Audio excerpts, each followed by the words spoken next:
Sir जी, ये सूरत के प्रसिद्ध ठेकेदार लेखराम साहू मन के घर कदे कोती है?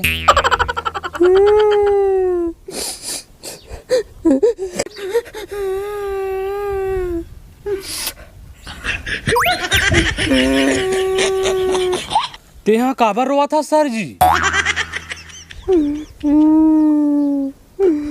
ते मुल सर जी के साहब। अरे बुरा मान गए का सर जी? रोआ था? ये खुशी का आंसू है साहब।